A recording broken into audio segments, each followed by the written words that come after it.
श्री गुरुभ्यो नमः। हरिः ओम्। गुणातीतमानं चिदानन्दरूपं चिदाभासकं सर्वगं ज्ञानगम्यं मुनिध्येयमाकाशरूपं परेशं परब्रह्मरूपं गणेशं भजे माम्. Team Param Vedanta welcomes you all to the 54th session of Bhagavad Gita, verse by verse. The Akshara Brahma Yoga or Taraka Brahma Yoga or Pranavarta Brahma Yoga, as some commentaries call this, can actually be understood as a bridge between the 2nd and 7th chapters and 9th to 18th chapters. The former deals with karma and jnana, and the latter deals with bhakti and jnana. In the last class, we saw that Arjuna had asked 7 questions of which 6 were answered. And the 7th question is about the significance of remembering God at the time of our final journey, which we shall learn in today's class. In fact, these verses will be personally very important to each one of us. Narayanam Tanutyage says a verse, when we chant the various names of Vishnu, Narayana stands out as the name to be chanted while departing. This is the Prayana Kala Saguna Ishvara Upasana, which we shall learn today. Purandaradasa has written about it in this beautiful song in this following way. Santata Hari Ninna Sasira Namava Antarangadolage Irisi Yanto Purandara Vithalarayana Antya Kaladalli Chintiso Hage Narayana Ninna Namada Mahimeya Saramritavu Yenna Naligege Barali. The class will begin with a recap from Sri Shivkumar Yadalamji. Dr. Hegde will introduce the class to us.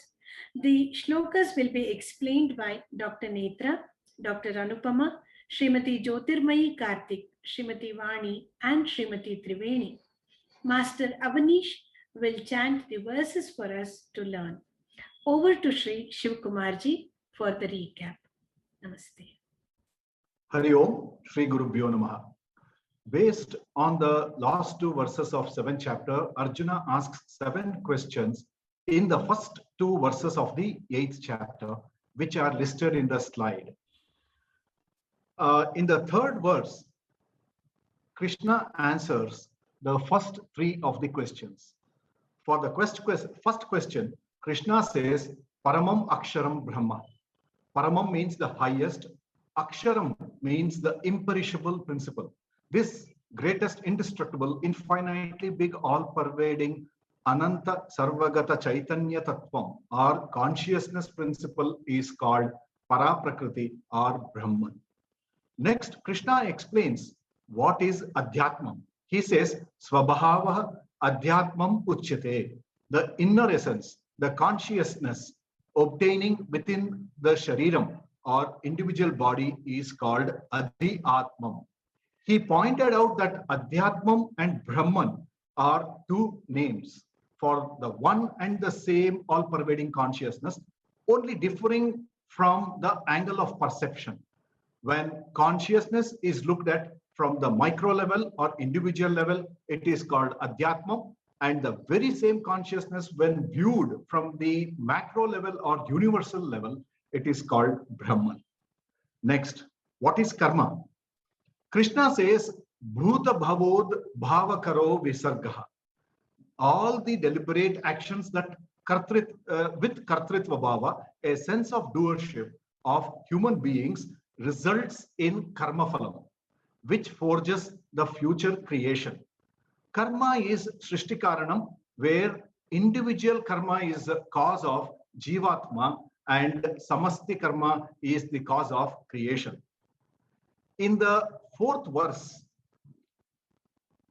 he answers 4th, 5th, and 6th questions. Coming to the 4th question, what is Adibhutam? Adibhutam is all those perishable objects that we experience, which includes the 5 elements, sun, moon, stars, rivers, mountains, even our physical bodies, all being perishable. such entire perishable material is called Adibhutam. The fifth question, what is Adidhaivam? Every sense organ in us has a presiding deity enlivening its function. All the presiding deities put together is Hiranyagarbha. Just as the individual body is governed by the individual mind, total Adibhutam is governed by the total mind, which is called Hiranyagarbha Tattvam, or the total mind, or the Adidhaivam. For the sixth question, who is Adi Yagna? Krishna says Yagna refers to karma, and Adi Yagna means the Lord presiding over the laws of karma as Karma Phaladata, giving appropriate karma phalam.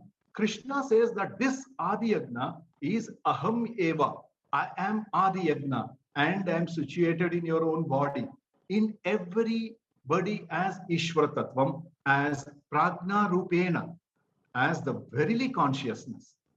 To Arjuna's additional question, Atra Dehe Deha Pratam Vara, where is that Ishvara, that Adi Yagna? Krishna says Adi Yagna is dwelling in the hearts of all living beings of the universe. From 5th verse to 14th verse, Krishna elaborately answers the 7th question of remembering God at the time of death. Antakale Ishvara Smaranam. He says, whatever is the last thought or remembrance at the time of death indicates the predominant personality of the individual in the next Janma. According to Skanda Purana, this is extremely tough and a tall order to meet. Hence, Arjuna has a question. What is the method of Prayana Kala Smaranam? How to influence my final thought? Swamiji says, with age, our will becomes weaker and vasanas stronger. Hence, one needs to develop good vasanas right from the early years. And for this, we must watch our thoughts, words, deeds, actions, and cultivate Shubha vasanas and prevent Ashubha vasanas. All our actions should be worthy of offering to the Lord as Ishvara, with Ishvararpana Bhava. The next slide. Many would have seen women even while carrying pots of water on their heads, consciously balancing, they comfortably banter and chat with their friends. This is an example to illustrate Krishna telling us to always remember him while doing our duty with mind and intellect surrendered to him. By this, we will definitely attain him. Whatever thoughts we contemplate continuously manifest as part of our inner nature. Hence, the mind to always think of God, it requires our inner nature to be one with him. Hari Om, Shri Gurubhyo Namah, Shri Krishna Arpanamastu. Thank you, Shiv Kumar, for a nice recap of the previous class. Sada Shiva Samarambam Shankaracharya Madhyamam Asmadacharya Paryantam Vande Guru Paramparam. Om. The 7th chapter began with Shri Krishna offering to introduce himself as clearly as possible. He said, I will introduce my lower aspect, which you can see and experience in the world outside, which he called it as Apara. And he told us that the higher Shri Krishna principle is the consciousness within all of us, because of which we are able to see, and so on. Shri Krishna concludes the 7th chapter by saying that the person who knows me will also know a few other technical terms. He says, what is Adibhuta, what is Adhyatma, what is Adi Yagna, and will also remember me at the time of death. Now that becomes the theme of the 8th chapter of the Bhagavad Gita, because in the 8th chapter, Arjuna asks Shri Krishna all these questions. And as Shri Krishna replies, one of the most significant points that I would like to note is Shri Krishna declaring who is this Adi Yagna. He says the Adi Yagna is Shri Krishna himself in all of us. So the word Narayana means, the word Ayanam means the abode, and Nara is all of us. That means the Nara is the Ayanam, the abode of Narayana. That means all of us are carrying Narayana within us. Therefore, we need to be very significant to the presence of the divine entity in us. And in all our activities, it is Narayana who is the Adhi Yajna. That means who knows the intention with which I do every action. And therefore, he has full sanction to be the Karma Paladata.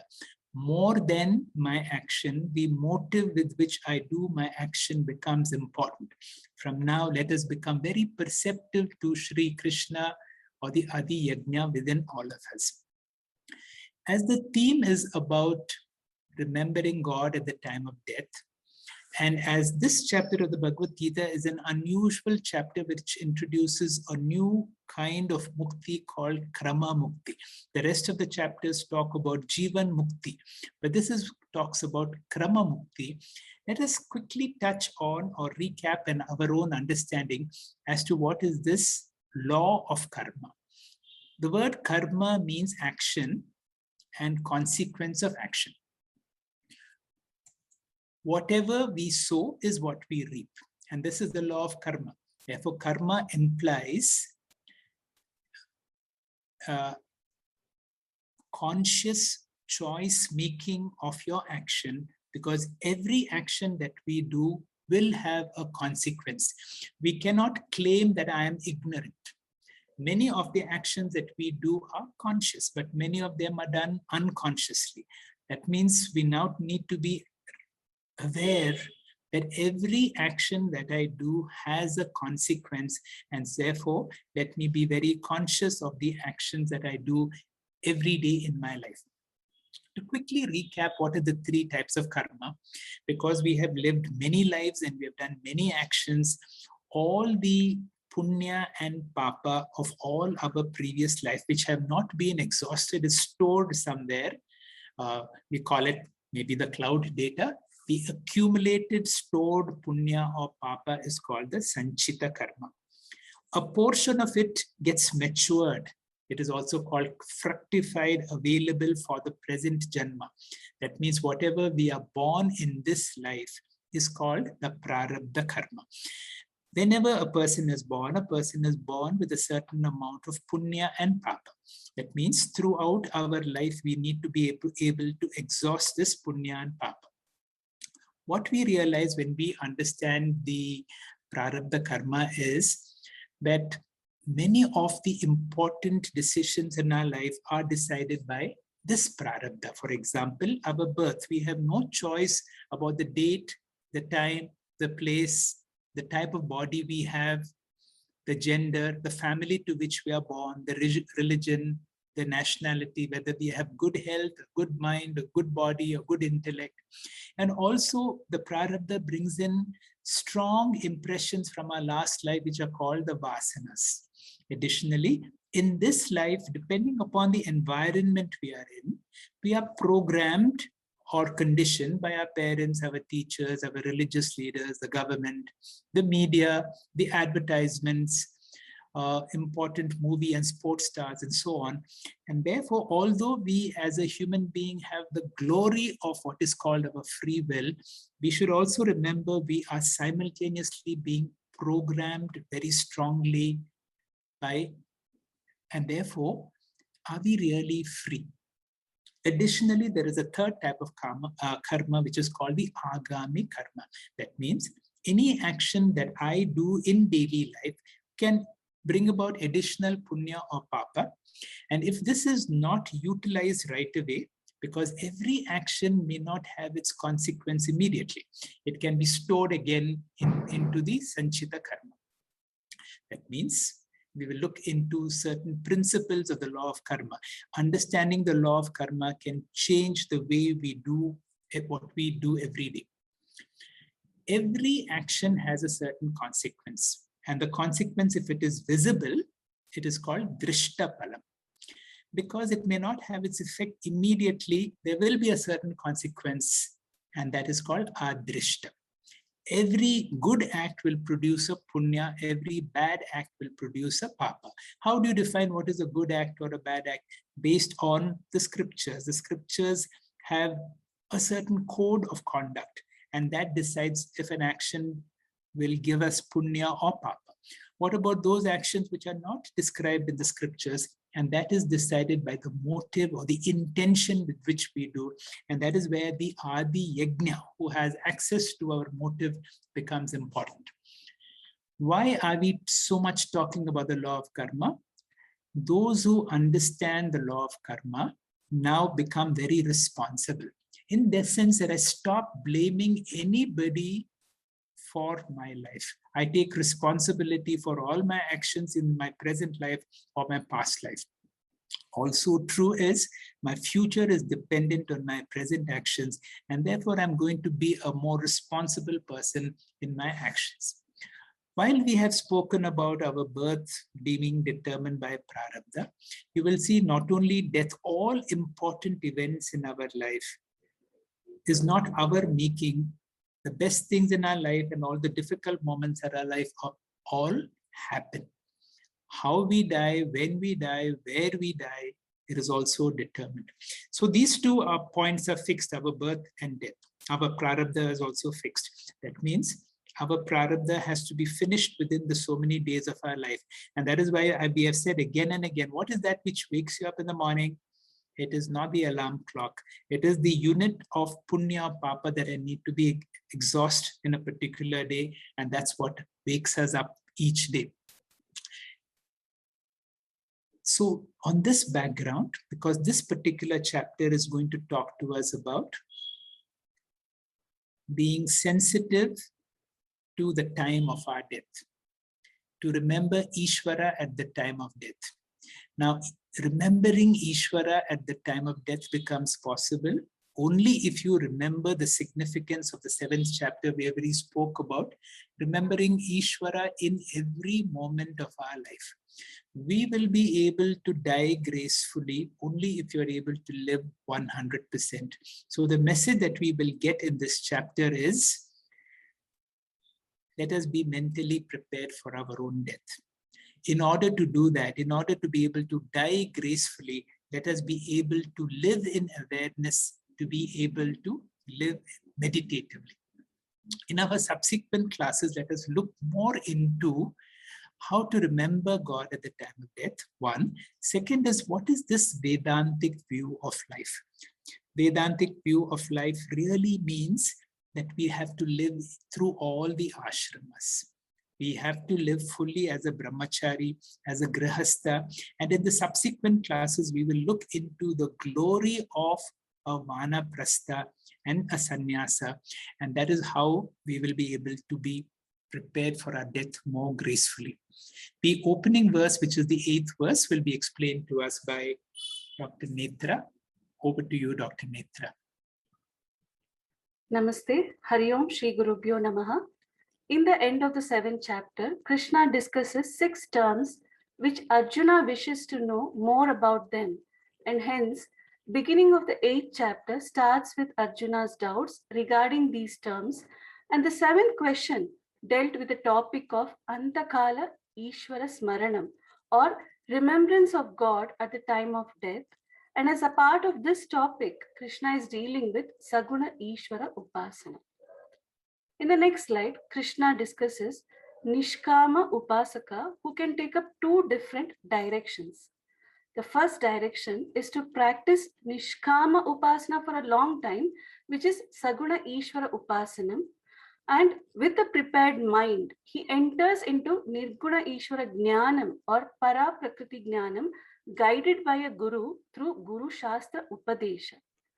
Through Vedanta Vichara, he gains Nirguna Ishvara Jnanam in this Janma itself, attains moksha, which is called as Sadhyo Muktihi or Jivan Mukti. The second direction is not having the benefit of Guru Shastra Upadesha. The person continues Saguna Upasanam throughout the life, and at the time of death also, he remembers Saguna Ishvara and prays to the Lord for moksha and nothing else. Due to this intense desire for Ishvara Prapti, the person will be able to remember what he values the most even at the time of death. Due to the lack of Vedanta Vichara, he would not get liberation in this life. But due to his intense desire for God, that Jivatma will go through a special path called Shukla Marga and go to Brahmaloka. In Brahmaloka, Nirguna Jnanam is imparted by Sakshat Chaturmukha Brahmaji himself. And having attained Jnanam, this is Nirguna Ishvara Jnanam, he attains liberation. And this second course is called Krama Muktihi. So this verse describes how that person should practice the Antakala Ishvara Smaranam.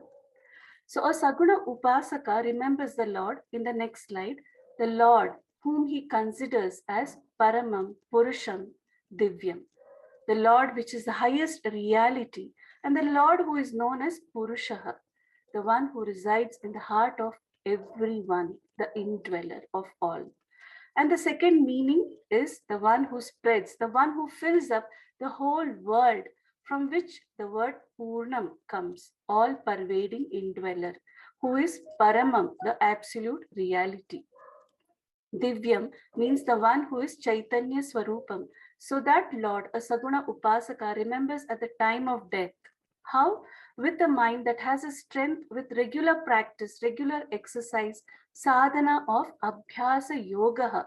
With an undistracted mind, the Upasaka remembers God. And this process of remember comes yati, naturally, because of Abhyasa Yoga Yuktena. So whatever you love, your mind automatically will think of that. If you have valued the highest truth, which is represented of God, thinking of that God, he'll attain or merge into that Lord, means Krama Mukti. How can a person remember Lord at the time of death? For that question, Krishna himself gives the answer. It will become effortless if your devotion goes to your subconscious mind. By conscious meditation, if a person pushes the Ishvara Smarana to the subconscious mind at the time of death, even if subconscious mind is not operative, from the subconscious mind, whatever is there in saturation, that will surface. So this has been discussed in the 15th verse of Ishavasya Upanishad, Hiranmayena Patrena Satyasyapi Hitam Mukham, wherein an Upasaka is unable to pursue Jnanam because of the golden disc Hiranmayena Patram, but eventually attains Shuklagati through Sushumna Nadi and attains Kramamukti. In summary, in the next slide, watch your thoughts, that will become your words. Watch your words, they become your actions. Watch your action, they become your habit. And watch your habit, it becomes character. Watch your character, it becomes your destiny. Thank you. Thank you, Dr. Netra, for explaining this verse, which is the central theme of the 8th chapter. How does one mentally prepare ourselves for the time of death? And Krishna is giving us a very central message that you need to remember me at the time of death. Those who are able to remember Shri Krishna at the time of death can do so only if you are able to remember Shri Krishna every moment of your life. The next verse, verse number 9, will be explained to us by Dr. Anupama. Verse number 9, 10, and 11, you will see a change in the meter. Over to you, Dr. Anupama. Shri Gurubhyo Namaha, verse 9. Kavim Puranam Anushasitaram Anor Aniyam Sa Anusmaredyaha Sarvasya Dataram Achintya Rupam Aditya Varnam Tamasaha Parastat. This verse is completed by adding a part of the previous verse, Yaha Anusmaret Saha Paramam Purusham Yati, meaning by meditating upon God as described here, one merges with God. He who thinks of God at the time of death attains the Lord. Here Krishna describes Samashti Ishvara, upon whom the Saguna Nishkama Upasaka meditates in order to get Krama Mukti. This Upasaka, remember, is still an Ajnani with respect to Nirguna Brahma. He has Bheda Jnanam and not Abheda Jnanam. Some attributes mentioned here, however, belong to Nirguna Brahma. Often in shlokas describing Saguna Ishvara, for example, the Vishnu and Lalita Sahasranamas, words like Aprameya, Nishkala, Nitya, etc. are interspersed, perhaps to make this Upasaka familiar with them. The Upasaka may utter them without understanding their full significance. Here, Kavim, Anusashitaram, Sarvasya Dataram describe Saguna Ishvara. Puranam and Achintya Rupam describe both Saguna and Nirguna Ishvara. And the last three words, Ano Aniyam Sam, Aditya Varnam, and Tamasa Parastat describe Nirguna Brahma. Let's see the meaning of the words describing Saguna Ishvara. First, Kavim means Kranta, beyond, Darshi, seer, or Trikala Darshinam, meaning Sarvajnam or omniscient. Second, Anushasitaram means Sarvasya Jagataha Prashasitaram, the ruler of the entire universe. Third, Sarvasya Dhataram means he who allots the karma phalam to all jivarashis. The words describing both Saguna and Nirguna Ishvara are Puranam, meaning ancient or primordial, without a beginning, Anadi. Fifth, Achintya Rupam means inexplicable form. Nirguna Brahma has no form, hence is unthinkable. The mind cannot function in an area without attributes. Saguna Ishvara is also Achintya, being so extraordinary and hence inconceivable.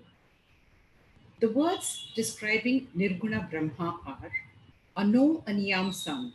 Ano means Sukshmat Api, compared to the subtlest object in the universe. Aniyamsam means Sukshmatharam, more subtle. Brahman is subtler than Akasha, which has only one guna. Therefore, Brahman is Nirguna. Seventh, Aditya Varnam means one who is as brilliant as the sun. The brilliance of the sun is just a visual perception, Bhautika Jyoti, compared to the brilliance of Brahman, which is Chaitanyam, Abhautika Jyoti or Nitya Chaitanya Prakasha. Finally, Tamasaha Parastat. Tamasa means the darkness of ignorance. Parastat means Param, meaning the illuminator of darkness. We notice the evolution of this Bhakta who has graduated from Devata Upasana to Samashti Ishvara Upasana and is now uttering Nirguna Ishvara attributes, but perhaps without comprehension. We know that God, the subject, objectifies everything. This unobjectifiable God is temporarily objectified with attributes for those who cannot conceive the attributeless truth.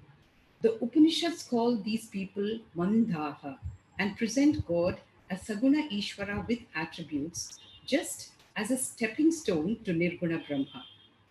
Nirvishesham Param Brahma Sakshat Kartum Anishvara Ye Mandha Te Anukampam Yante Savishesha Nirupanaihi. Thank you. Thank you, Dr. Anupama, for a complete explanation of this verse, where we need to meditate on different aspects of Ishvara at the time of death. And you explained each aspect of it. I will touch on the last one, Tamasa Parastat. That means the uniqueness of Ishvara is the ability to illuminate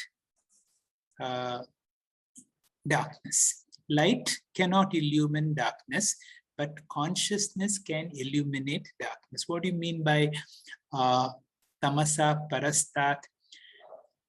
There are many things I know, And I know it because of consciousness. There are many things I do not know, but I know that I do not know.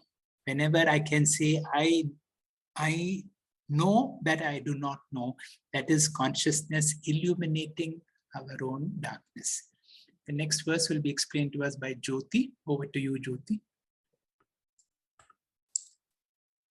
Shri Gurubhyo Namaha. Bhagavad Gita, chapter 8, Akshara Brahma Yoga, Shloka 10. Prayana kale manasa chalena bhaktya yukto yoga balena chaiva bhruvor madhye pranamaveshya samyak satam param purushamupaiti divyam. At the time of death, with a steady mind, endowed with devotion and the strength gathered by yoga, placing the breath properly between the eyebrows, he indeed reaches that limitless, effulgent person. Next slide, please. In this shloka, Krishna describes how a Nishkama Bhakta remembers the Lord at the time of death.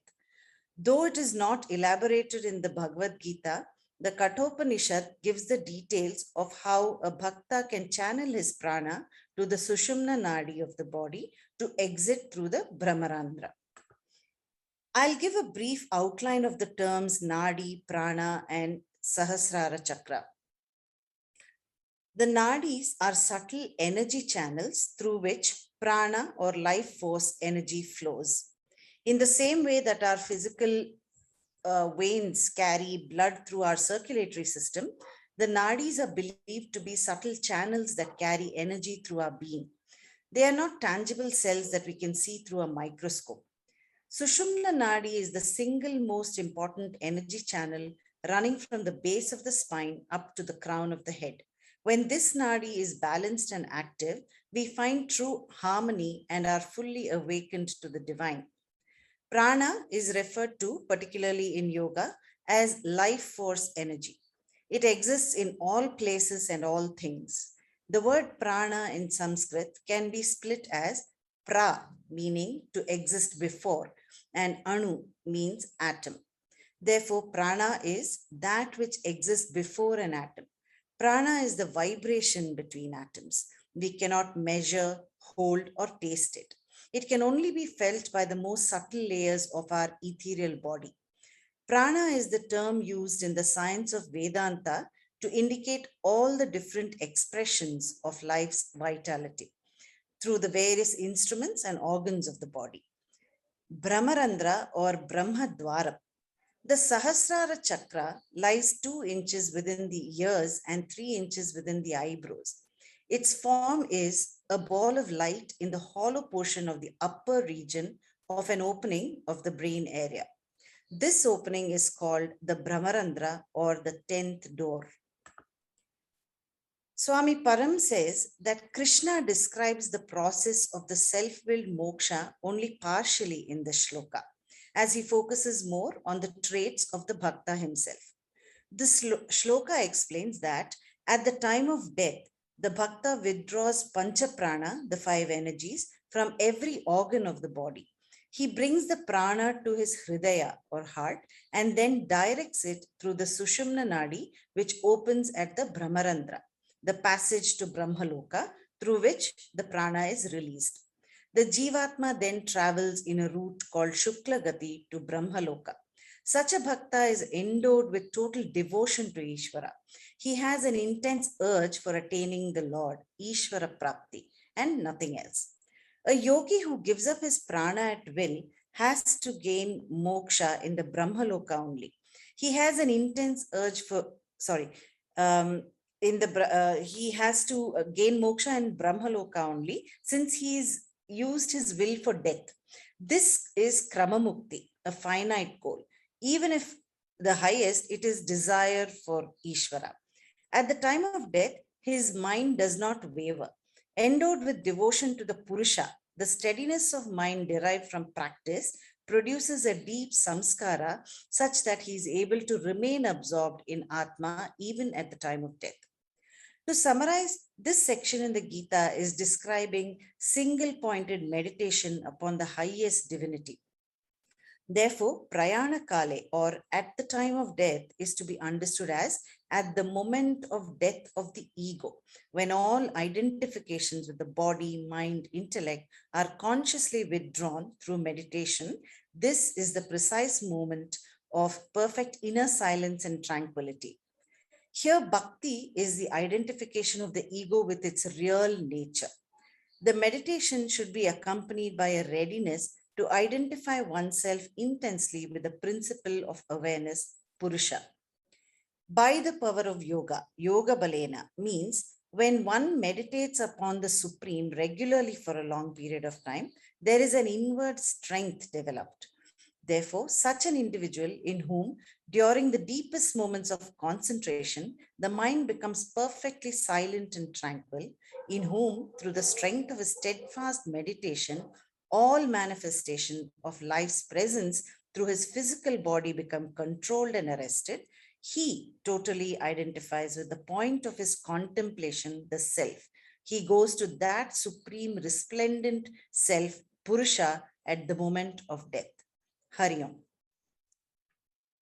Thank you, Jyoti, for a very detailed and a clear explanation of a very graphic description by Sri Krishna of what a person needs to do at the time of death in order to attain to Krama Mukti.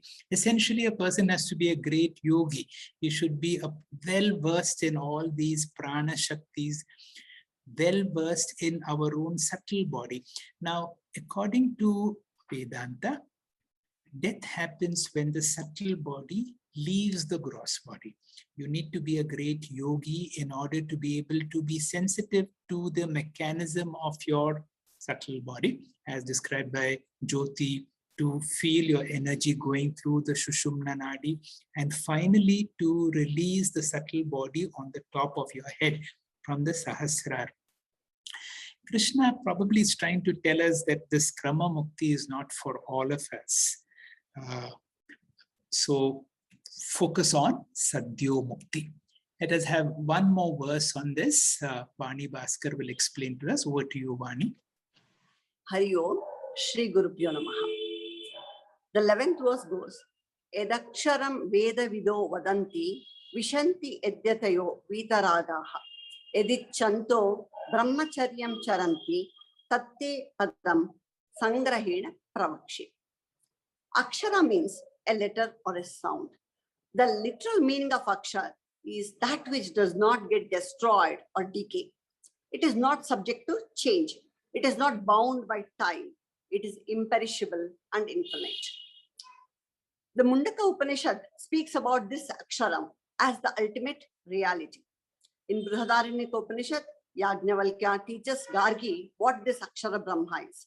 It is neither big nor small. It is not an object to be gained or experienced, but it is something to be known.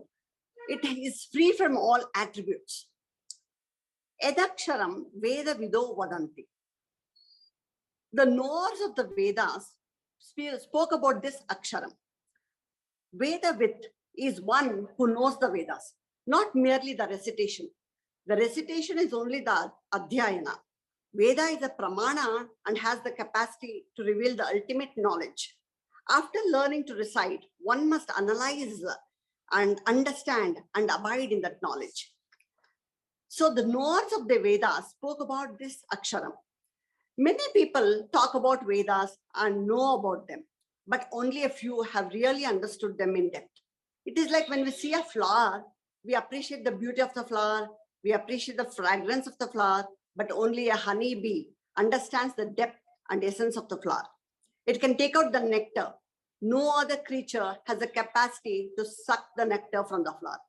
Similarly, people can appreciate the beauty of the Vedas, the grammar, the knowledge, everything, but only great rishis understood the depth of this knowledge. They have revealed the secret of these Vedas. They have revealed the honey of the Vedic flowers. Edachanto brahmacharyam charanti. Desiring to know the secret of this Aksharam, people live a life of brahmacharya. That is a life of discipline in the presence of a guru. Here, discipline implies committed study of scriptures, dwelling in them, meditation, mantra japa, and so on. So one who is totally committed to attain the state of realization or enlightenment is brahmacharya. One who walks in the path of Brahman is brahmachari. Whether he is married or not married, doesn't matter here. Yet yatayaha vitaraga vishanti. Yatis are those who are capable of right effort. They can enter the core or depth of this akshara. One of the principal things that is required for a person to get this knowledge is renunciation. It is a person who gives up all other pursuits of worldly pursuits and dedicates his whole life only in the pursuit of self-knowledge. They are devoid of all attachments. They have no ambitions, desires, or goals in life other than dissolving themselves in this akshara. They're free from powerful likes and dislikes because they're not interested in security and pleasures. They're committed to moksha. Swami Paramarthananda gives the example of a cardboard chair. You can do anything with it except sitting on it. Similarly, with the creation also, everything in the creation can be handled, can be used, can be enjoyed, experienced, but you cannot expect this permanent and emotional security and happiness and peace. Atheists have understood the limitations of the finite goals and they have therefore turned towards the infinite one. Tatte padam sangrahena pravakshe. So here Krishna tells Arjuna, I will tell you briefly, sangrahena is briefly, that end which is to be accomplished in terms of knowledge. I will indicate that state through this akshara. Padam means the end that is to be accomplished. Moksha is the ultimate end and also the most worshipped one. Here in this verse, Krishna does not reveal what this akshara is. It is revealed in the subsequent verses. Thank you. Hari Om. Thank you, Vani. That was a nice explanation of a very important verse. As I said, we have three important verses which come one by one, 9, 10, and 11, which have a different meter. Whenever there is a different meter, Vyasacharya is bringing us more attention. This is a particularly important verse where Shri Krishna is trying to tell us, I'm going to tell you that very important goal which the Vedas speak of, which a sannyasi is a person who puts a right effort, who lives a life of brahmacharya. That means one who's committed to Brahman, one who's committed to the study of the Vedas. And he hypes it so much, but he does not tell us exactly what it is. We are in the 11th verse. We have to wait till the 20th verse when Shri Krishna tells us what he is actually talking about. If you will see this verse, word for word is identical to that discussion between Nachiketa and Yamadharmaraja in the Kathopanishad. And where in the end of the same verse, Yamadharmaraja declares that which is the goal of all seekers is Omkara. Krishna is bringing us the Upasana and the importance of Omkara, which we will certainly see in the subsequent classes. The last verse for today will be explained to us by Triveni. Over to you, Triveni. Shri Gurubhyo Namaha. Sarva Dvarani Samyamya Manaha Hrudi Nirudhyacha Murdhi Adhaya Atmanaha Pranam Astitaha Yogadharanam. Restraining all the gates of the body and fixing the mind in the heart region, and then drawing the life breath to the head, one should get established in steadfast yogic concentration. God in his real nature is formless. And since it is difficult to conceive of the formless God, the scriptures present a concrete symbol to visualize the formless, which is called in the language of Upasana an alampanam, which means a concrete symbol to represent an abstract object of meditation. Alampanam is of two types. One is called Pratima Alampanam and the other is called Pratika Alampanam. Pratima Alampanam is a symbol which has got all the limbs or organs like a head, hands, legs, etc., where the Lord is personified. If there is Rama or Krishna Vigraha, that becomes Pratima Alampanam. For a Shivalinga, there is no hand, leg or anything. and therefore it will become pratika alampanam. A flame is a pratika alampanam. And for Vinayaka, when we have a lump out of turmeric powder, who is Vinayaka, we invoke thus. Asmin haridra bimbe sumukam mahaganapatim dhyayami, and thereafter offer asanam, argyam, padyam, etc. It becomes pratika alampanam. And the scriptures say you can use any alampanam you like. That is how you choose your Ishtadevata. One such important alampanam given by the scriptures is Omkara alampanam, which has reference in the Kathopanishad. Etadyevaksharam Brahma, etadyevaksharam param, etadyevaksharam jnatva, yo yadichati tasya tat. Etad alampanam shreshtham etad alambanam param, etad alambanam gnatva brahmaloke mahiyate. Thus, Omkara is an alampanam, and when you visualize God in Omkara, it is called Omkara Upasana and is considered a very well-known Upasana. And therefore, almost in every Upanishad, Omkara Upasana is talked about. In Mundaka Upanishad, Dhanar Grihitva Upanishatam Mahastram, Sharam Hyupasa Nishitam Sandhayita, Ayamya Tad Bhavagatena Chetasa, Lakshyam Tadevaksharam Somya Vidhi. In Taittariya Upanishad, Omkara is talked about. And since Omkara Upasana is very popular in scriptures, Krishna also talks about that in the verses 12 and 13 of the Gita. And when Krishna talks about Omkara Upasana, we should remember that it is only a sample that is given and not compulsory that everyone has to do Omkara Upasana. Instead of Omkara, one can choose Krishna, Rama, Saraswati, Lakshmi, any deity, which should have a concrete symbol for the abstract God. And all these should be practiced throughout life and also at the time of death. That is what is said in this verse. Sarva dvarani samyamya maranakale, at the time of maranam, one has to withdraw from all sense organs and has to shut all the sense organs because they are the gateways through which the world gate crashes into the mind without permission. And once the world enters the mind, then each one will trigger a line of thinking.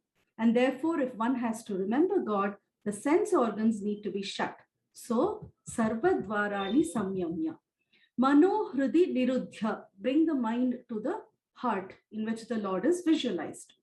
Shankaracharya, in a prayer verse known as Shiva Shankara Ashtakam, prays to Lord himself and beseeches him to destroy sufferings, O Shiva Shankara, O Shiva Shankara, whose pure feet is worshipped by the wise ones who have won over their sense organs. It is a beautiful prayer. In Shiva Shankara Ashtakam, consisting of 8 verses, it is interesting that in all of them, Hara Shankara, Shiva Shankara, Harame, Hara Duritam is repeated. And therefore, Mano Hridi Nirudhya, having withdrawn the mind and placed in the heart, Hridni Atpanaha Pranam Adaya. The prana should be withdrawn from their respective centers and it should be brought to the top of the head, Murdha, the top of the head, where the Sushumna Nadi emerges out. And what should the mind be doing at that time? Yoga Dharanam Astitaha. So one should practice the yogic concentration. Dharana means focusing, dwelling, concentrating. How is it possible if it has not been practiced earlier is a question that may arise. And then once the time comes, all these things will go away anyway. Therefore, one should seek the way out and should practice Yoga Dharana, which is Omkara Upasana. Thank you. Hari Om. Thank you, Triveni, for a nice explanation of this verse, which is very similar to what Jyoti spoke earlier on about using all the yogic methods to be able to be sensitive to your Sukshma Sharira and to see how you can release it very awarefully at the time of death, making Krama Mukti a very difficult process. All these verses really mentally prepare us to be able to handle our death gracefully, to be able to remember that I am in this body for some time, and whenever I have to relinquish my body, let me do so very gracefully. With that, we come to the end of today's class. The next class will be a continuation of similar verses. On the surface, this 8th chapter looks a little very uncomfortable to digest. But Shri Krishna also has verses like this where he will assure you that those who are my upasakas, those who are my bhaktas, I will take care of you. You don't have to have all these complex yogic methodologies. You remember me all the time and remember me at the time of death, and I will take care of you. I am responsible for you. We will have a chanting of these verses that we have studied today by Avanish. Over to you, Avanish. Thank you. Shri Gurubhyo Namaha. Atha Ashtamodhyayah Akshara Parabrahma Yogaha Abhyasa Yoga Yuktena Chetasa Nanya Paramam Purusham Divyam Yati Parthanuchintayan Kavim Puranam Anushasitaram Anoraniyam Sa Manusmaredhyah Sarvasya Dhataram Achintya Rupam Aditya Varnam Tamasah Parastat Prayana Kale Manasa Chalena Bhaktya Yukto Yoga Balena Chaiva Dhruvo Madhye Pranamaveshya Samyak Satam Param Purusham Upaiti Divyam Yadaksharam Veda Vido Vadanti Vishanti Yadyatayo Vitaragaha Yadichanto Brahmacharyam Charanti Tatte Padam Sangrahena Pravakshye Sarvadvarani Samyamya Manohridi Nirudhya Cha Mulgniyadhyayatmanah Pranam Astitho Yoga Dharanam Om Shanti Shanti Shanti Harihi Om Shri Gurubhyo Namaha Harihi Om. Thank you, Master Avanish. That was a wonderful chanting by you. It was a loaded class. And when we understand the law of karma, we stop blaming any other factor. It makes us more responsible in our approach to life. We need to live in complete awareness and be mentally prepared for our final journey, was the message of today's class. We need to remember Shri Krishna at the time of death. And this is possible only if we have had that habit of Bhagavan Nama Smarana.